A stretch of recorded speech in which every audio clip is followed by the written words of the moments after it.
ইবলিশ শয়তানকে নিয়ে একটা ফানি কন্টেন্ট। হ্যাঁ, আপনি নিজেই সাজতে পারেন। মাথায় দুটি কাগজের শিং আর হাতে একটা লাঠি নিয়ে সহকারী শয়তানের যে ইবলিশকে রিপোর্ট দিবে। ইবলিশ সোফায় বসে মন খারাপ করে বসে আছে ইবলিশ শয়তান। ধুর, দিনকাল যা হলো, আমার আর কেউ দামই দেয় না। এই দুনিয়া আগে কত কষ্ট করে মানুষকে দিয়ে মিথ্যা বলাইতাম, আর এখন মানুষ আমাকে ছাড়াই। একটা বিচিত্র হোল্ড, মিথ্যাবাদী হয়ে গেছে মানুষ। সহকারী শয়তানকে প্রশ্ন করে, সহকারী ইবলিশকে বলে, হুজুর হুজুর, একটা সুখবর আছে। পাশের বাড়ির লোকটা ফিরে গিয়ে বিরাট একটা মিথ্যা কথা বলেছে।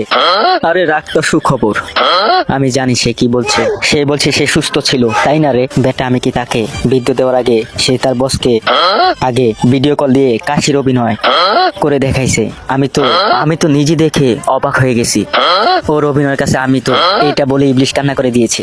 আচ্ছা, এই পর্যন্ত ছিল এই ফানিটা। আশা করি সকলের অনেক ভালো লাগছে। ভালো লাগে আমার সাথে থাকবেন, পাশে থাকবেন ইনশাল্লাহ। ভালো থাকবেন, সুস্থ থাকবেন। আসসালামু আলাইকুম।